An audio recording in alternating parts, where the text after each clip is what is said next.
Throwdown!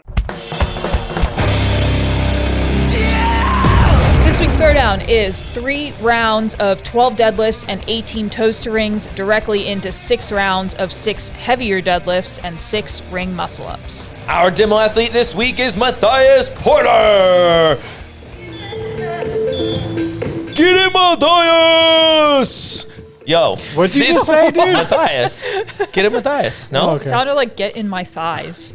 Well, no. I just found out he speaks fluent French. He does. I discovered that the other day when he was here, and then we were talking about it. And I was like, actually? He said, yeah, he's got family there. That's pretty cool. It is pretty cool.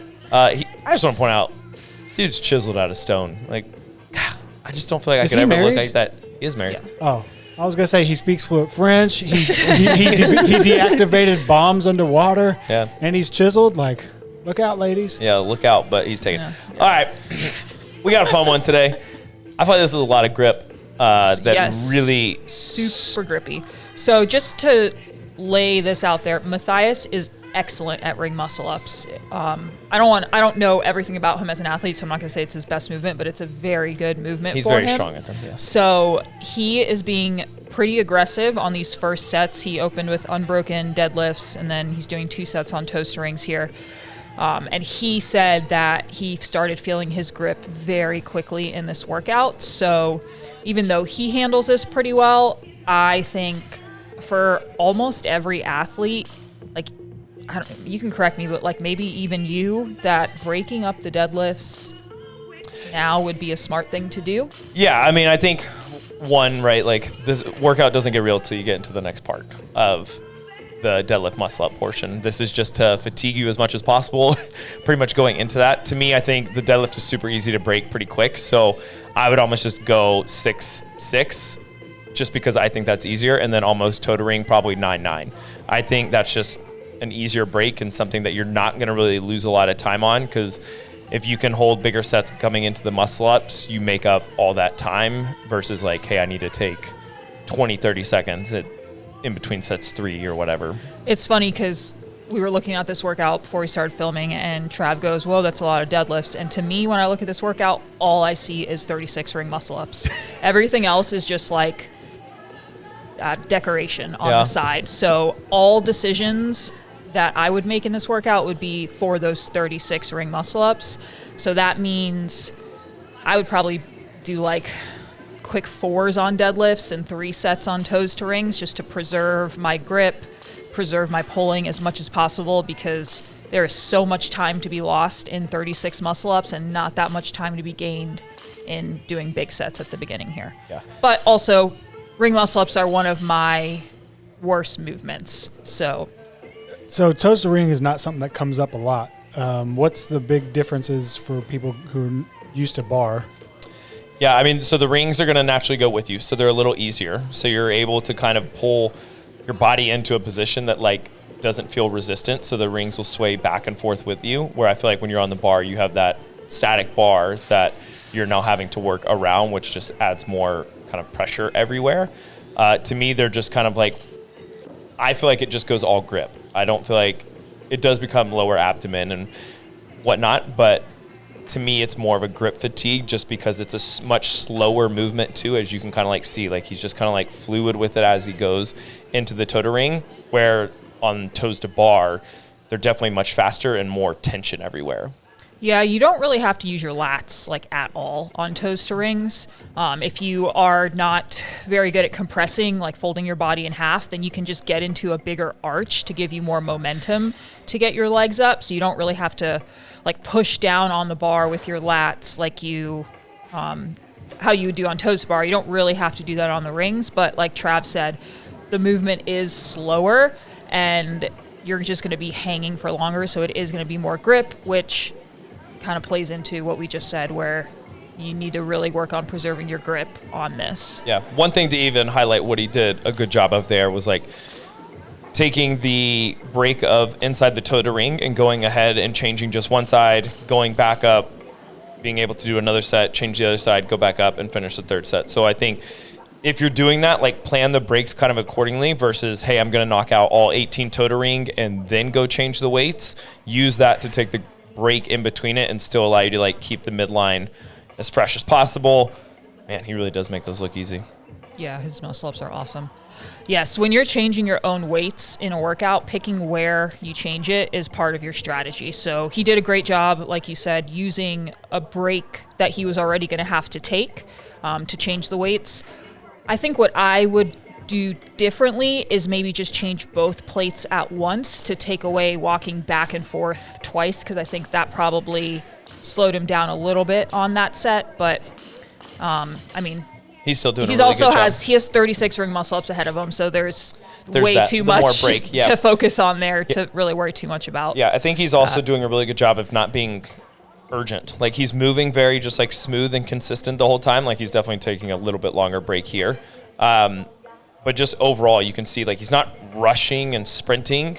It's just kind of a steady cadence where I think this type of workout, right, like really just comes down to the 36 muscle ups. If you can knock these out, the amount of time you can make up on somebody is a lot here. So being able to break it, I think for most people, I would just go whether that's 2-2-2 or even 3-3 or 4-2. I think if you can break the sets on the deadlifts, even if you needed to rush the pace of the muscle up, that's a better strategy than trying to hang on and hold unbroken sets.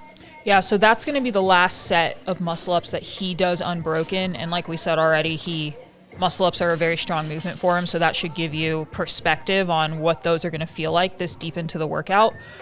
How I would attack this as someone who isn't nearly as good as him at ring muscle-ups. I wouldn't say I'm bad at them. My max unbroken set, I think it was either 12 or 13, so like pretty like decent, but definitely not like a huge strength. I would have started with a 3-3 or a 4-2 and have expected that I would go to a 2-2-2. And the way that I would manage that, 2-2? A 2-2, yeah. The way I would manage that is when I finish my set of muscle ups, I would transition right away into the deadlifts. I probably would just pull a quick 3, let the bar drop to the ground, kind of follow it down, pull 3 more, and then take a longer rest into my first set of muscle ups, but try to save time to rest in between the sets and into muscle ups, and then like be aggressive on the deadlifts. Because for me, muscle ups, like pacing, anything else doesn't really matter. I'm gonna slow down on my like rest breaks for them, so I have to like account for that and move a little quicker through the other movements, and then just know that I'm going to be needing to take that rest within the muscle up sets. Yeah, I mean, you can kind of tell when he's going from barbell to the rings.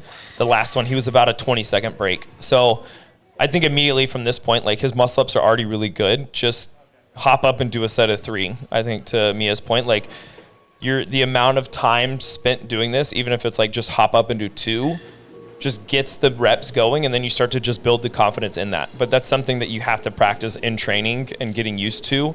I think it's sometimes hard when you're kind of doing a open style workout like this where you're not 100% sure of where it is, and then going back, he might create a different strategy. But I think try to cancel out that 15 to 20 second break, knowing he's already going to be breaking at this point, and just rush the transitions. I mean, if he's another 3 to 5 seconds in between each transition, there's roughly 12 just between the muscle up and barbell portion. Like that's a minute of extra time built in there.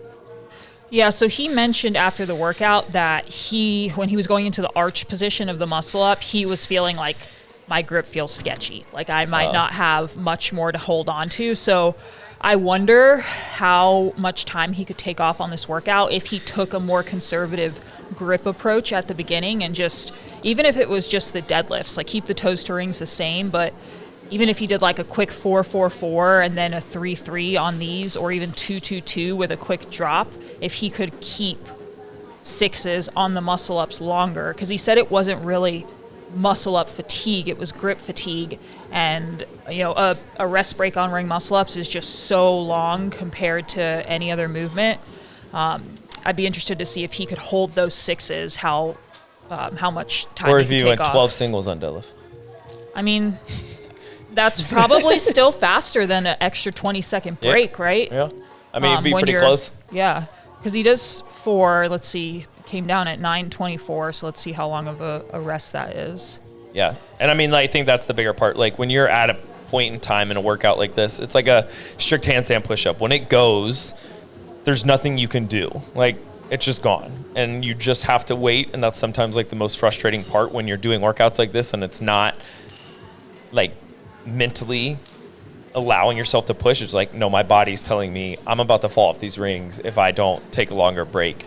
So it's being able to train that and challenge it, but knowing all of the reps now is when it really starts to add up and make the difference here of, hey, how much time can I shave off? Where can I take my breaks? Where then can I rest to improve the muscle ups, but still keep moving? Yeah, so he rested 22 seconds between the 4 and 2. So if he could get rid of that rest break in the middle and use, like, let's say 15 seconds of that, which is a lot, he probably wouldn't even need that to break up more on the deadlifts and like let his arms rest a little, his grip rest a little bit more there. He'd probably feel a lot better in this workout, and obviously also have a faster time. So I know, like, break early and often is what I always say, apparently. Yeah, but it is. For ring muscle ups, I don't necessarily think that's always the best strategy. Did he just finish? Was that an unbroken set at the end? Yeah, he finished with 6 at the end, which is super, super impressive.